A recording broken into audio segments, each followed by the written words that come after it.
Boas noites, benvidos á entrevista. O noso convidado de hoxe é o vicepresidente da Deputación de Lugo, Antonio Veiga. Boas noites, benvido. Moi boas noites.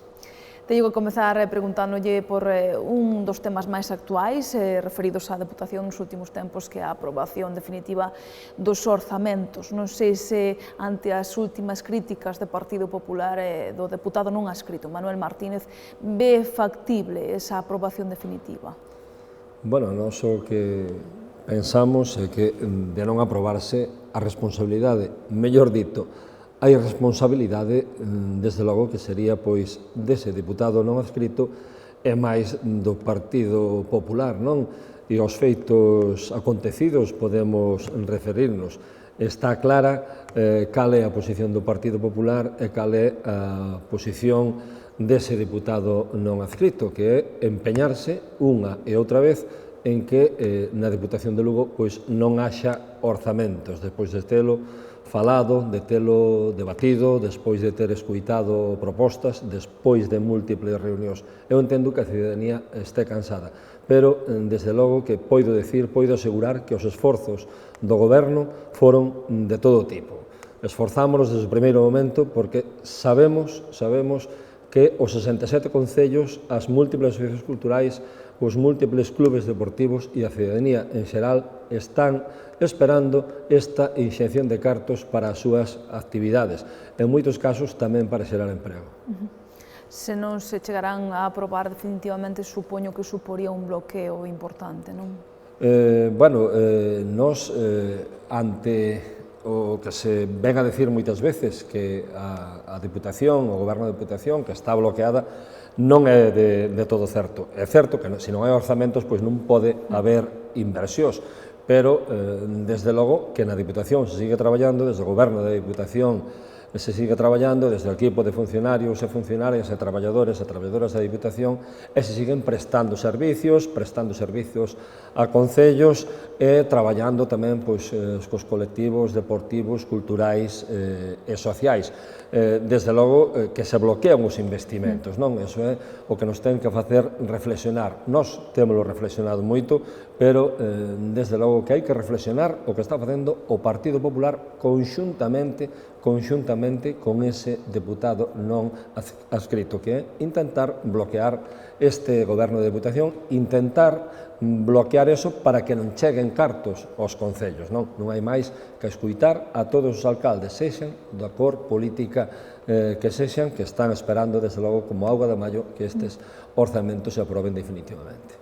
Se chegan a aprobar, creo que son 96,3 millóns de euros, e que partidas destacaría? Son eses 88 millóns, máis os 8 millóns incorporados de remanente, non? Pois unha parte importantísima é o plan de obras e servicios, que este ano pois alcanza 5.700.000 euros, repartidos pois con uns criterios de 40% poboación, 30% número de entidades de población pola dispersión e outro 30% pola superficie. Pero hai máis programas, hai máis propostas, como son todas aquelas que se fan desde a área de cultura, prácticamente toda a planificación cultural da provincia, a parte máis importante, están levando colectivos e a propia Deputación, colectivos que, se non fora por esas inversións, por esa línea de axudas da Deputación, pois non poderían facer esa actividade. O mismo ocurre no deporte, colaborando pois con diversas liñas de axuda en concurrencia competitiva, en concurrencia non competitiva, colaborando cos concellos e cos clubes en infraestructuras deportivas. Outro bloque importante sería o de emprego, que é unha partida moi grande que destina a Deputación, e tamén desde a área de benestar. En moitos casos, na área de benestar, pois suplindo aquelas carencias que provocou a Xunta nesa política austericida e suicida de recortes en materia social. Non sei se teñen previsto leválos a un pleno extraordinario agora en maio ou aínda non. Sí, esa é a previsión, en eso se ven traballando xa nas últimas semanas. Desde logo que é a nosa intención leválos a pleno outra vez. Falaba agora mesmo do plan de obras e servizos, do POS, que se deu unha situación un tanto curiosa no último pleno porque levaban esa partida de 4,8 millóns de euros e finalmente foi votada en contra unánimemente. Sí, gustaríame que quedara ben clara cales foron as posturas dos diferentes grupos políticos. O Goberno provincial presenta unha proposta de plan de obras e servicios con eses criterios que anunciei antes, 40% por población, 30% por número de entidades de población e 30% por superficie. Na comisión informativa vese unha enmenda que presenta o deputado non adscrito variando eses criterios. O Partido Popular nesa comisión informativa abstense ante esa proposta do deputado non adscrito. Chegamos a pleno, entonces vótase esa emenda. Curiosamente, o Partido Popular, que xa estuvera na comisión informativa, apoia esa proposta para variarnos eses baremos do deputado non adscrito. Polo tanto, esa emenda inclúese na proposta. Entonces, a proposta inicial do Goberno está modificada. Encima da mesa tiñamos a proposta do deputado non adscrito e máis do Grupo Popular. Son eles os que votan en contra da súa proposta. O Goberno bipartito votou en contra de que lle modificaran eses criterios. Entonces, chegando casi ao surrealismo, o Partido Popular e o non adscrito votan en contra da proposta que eles mesmos presentaban. Desde logo que entonces aí vemos que non hai ningunha vontade de sacar adiante nada. Aí eu creo que é a proba do 9 donde quedou claro que o Partido Popular e o deputado non adscrito van totalmente da man coa única intención de fastidiar o Goberno provincial, pero non se dan conta que a quen están fastidiando é aos 67 concellos da provincia e a todos os colectivos e a todo o tecido social, cultural e deportivo que hai nesta provincia e, como dixen antes, están esperando como auga da maio que estes orzamentos se aproben. Cree entón que esa actitude do Partido Popular e de Manuel Martínez, como xa dixeron outras voces do Goberno provincial, o que queren é boicotear un pouco a acción do Goberno bipartito, non? Sí, efectivamente, as probas me remito, non? Como se suele dicir, nese pleno, eu creo que quedou claro e patente. Nese pleno e en moitas máis reunións de órganos colexiados da propia Deputación. O certo é que nos últimos plenos sempre se ve un ambiente moi tenso, moi caldeado, con chamadas de atención de Darío Campos, normalmente a Manuel Martínez. Como vive vostede eses plenos tan tensos? Pois, desde logo que non é de bon gusto para os que estamos ali, nin é de bon gusto para o público ali existente, pos que o ven por streaming, que son moitos, e pos que se enteran desto a través dos medios de comunicación. Desde logo que non é a mellor imaxe, todos temos que facer esforzo nese sentido, pero hai que ver de onde ven o problema. O problema sae sempre das mesmas bancadas. Ese problema, desde logo, que non sae das bancadas do Goberno provincial, sae das bancadas da oposición, que está formada por 12 diputados do Partido Popular e un deputado non adscrito. Non cree que este tipo de situacións levan aos cidadáns a ter un pouquiño ainda máis de desapego hacia a clase política? Sí, pode, como dicíamos antes, pode producir ese efecto no que todos temos que colaborar para que non se produza.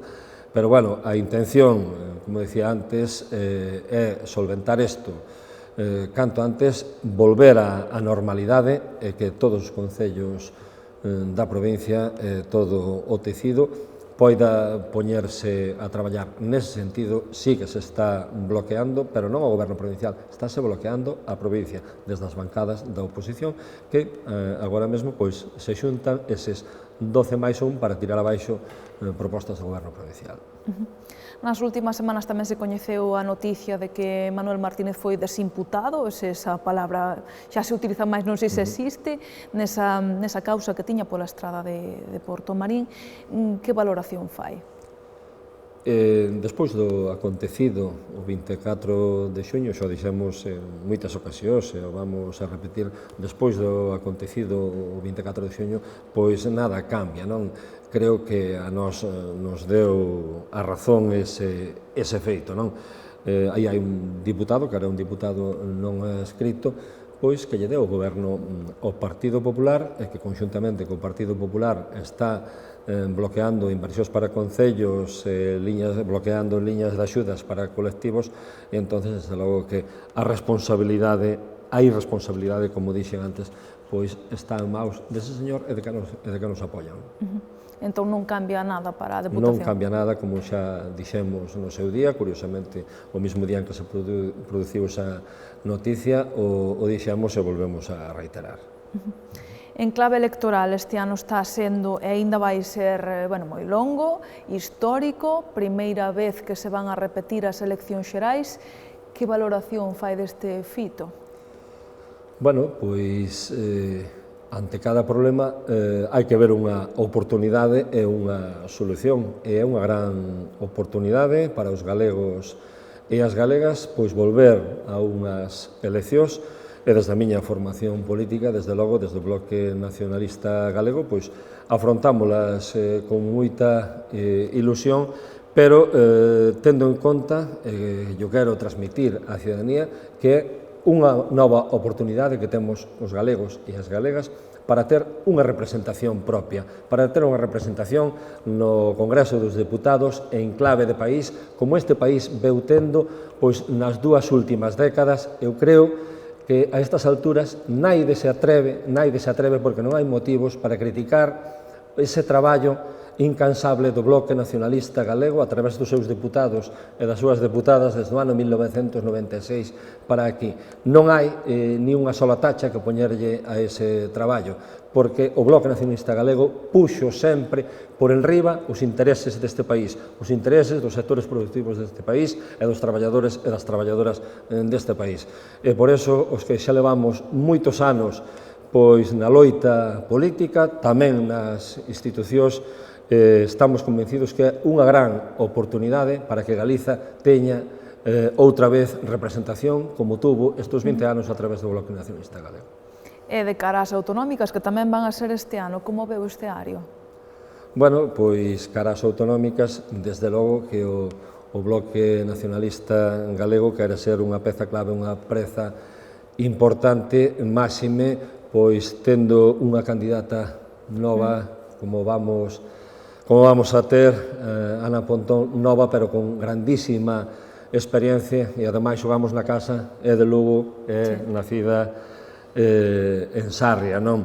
Grandes esperanzas, xa digo, porque tamén no Parlamento de Galiza a seriedade, o rigor e o traballo, desde logo que se viu personificado, neste caso en Ana Pontón, que eu penso que vai ser unha gran candidata e vai ser a punta de lanza para que, por fin, o Partido Popular e as súas políticas austericidas se vayan para a casa e Galiza poda ser dona de sí novamente, controlar os seus recursos, os seus sectores productivos e facer deste país un país que ten moitísimas potencialidades, facer unha oportunidade deste país despois destes anos de retroceso provocados polo Partido Popular. Se falamos das áreas que xestionan a Deputación, é moi importante as axudas que lle dan os concellos, sobre todo nestes tempos de crise económica que están un pouco máis afogados. Hai, por exemplo, 9 liñas de cooperacións cos mesmos que sufragan gastos para darlle un pulo ao rural e moitas outras axudas, non? Sí, neste último ano invertíronse 2.200.000 euros destinados nunha gran parte pois ao medio rural, a poñer en valor terras no medio rural. Hai que ter en conta que Galiza nos últimos anos pois abandonouse moitísimo as terras para a produción agraria. Esa é unha das liñas, o sector hortofrutícola tamén, o sector vitivinícola tamén. Entendemos que o sector primario é clave para a provincia de Lugo. O sector do mar tamén, se abriu unha liña para axudas para as embarcacións de baixura, que son as que moitas veces están sofrindo tamén pois os recortes en materia pesqueira, non? E tamén outra liña de axudas que é chamada mobilidade rural para a recuperación de camiños no rural, para o adecentamento de locales sociales no rural, equipamento para eses locales sociales, en definitiva, pois dar servicios a unha población que cada vez é máis envellecida e intentar tamén pois frear esa fuxida das vilas, das aldeas cara as grandes vilas e cara as grandes cidades que vemos que está acontecendo en todo o país, pero moi acentuadamente tamén aquí na provincia de Lugo. Tamén xestionan área de cultura, destacan proxectos como a Buxiganga ou incluso que a rede museística provincial está tendo moitos visitantes nos últimos tempos, non?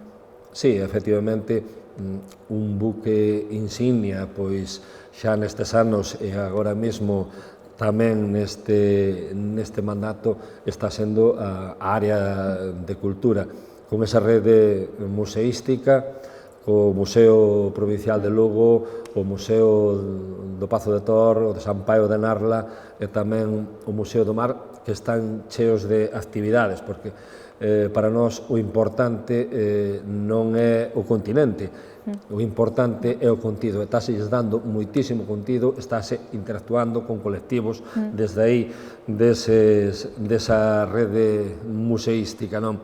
Para nós non valería de nada ter grandes edificios moi bonitos por fora, pero se non hai actividade cultural. A actividade cultural non ten por que estar ligada exclusivamente a un edificio, non? O edificio é onde parten esas actividades. En ese sentido, pois estamos moi contentos da labor que se está facendo e de todas as liñas e programas, que son moitos, que ten a área de cultura da Deputación de Lugo, ben seña pois no audiovisual, no teatro, en todas as disciplinas. Do teatro destacaríamos esa, Buxiganga, que agora creo que a abriron tamén a grupos xa máis profesionais, non? Sí, agora abriuse a grupos profesionais tamén, pero a base é o teatro afeccionado. Cando se empezou co proxecto Buxiganga, xa hai 8 anos, creo que había do orden de 12 ou 15 grupos de teatro afeccionado na provincia, e agora mesmo pois estamos alrededor dos 40 grupos de teatro afeccionado na provincia, e con ese circuito pois o que estamos facendo é proporcionar actividades culturais aos concellos e ás asociacións que teñan unha mínima programación estable de teatro, ao mesmo tempo formando tamén a eses actores aficionados, que é outra liña que se veu desenvolvendo e se sigue desenvolvendo, que é formar a eses actores aficionados a través de actores profesionais. E tamén levan a área de deportes, de feito vostede é o presidente do Breogán. Como analiza, que análise fai de como lle foi a temporada ao equipo? Bueno, pois a Naide se escapa que foi unha temporada complicada. Estas dúas últimas temporadas foron complicadas. A temporada pasada, pois, acabamos chegando á final do playoff co Ourense, e este ano non puido ser. Non é cuestión de poñer desculpas de riba da mesa, desde logo que o Breogán é unha marca, a afición do Breogán é unha marca, é a marca número 1, eu creo que en todo o Estado, e as potencialidades que ten o Breogán son moitas, independentemente de que agora a Deputación xa non sexa a accionista maioritaria, desde logo que Eso entende todo o mundo, asúmeo todo o mundo, que unha institución pública pois non pode ser a tutela ao 100% dunha sociedade anónima deportiva.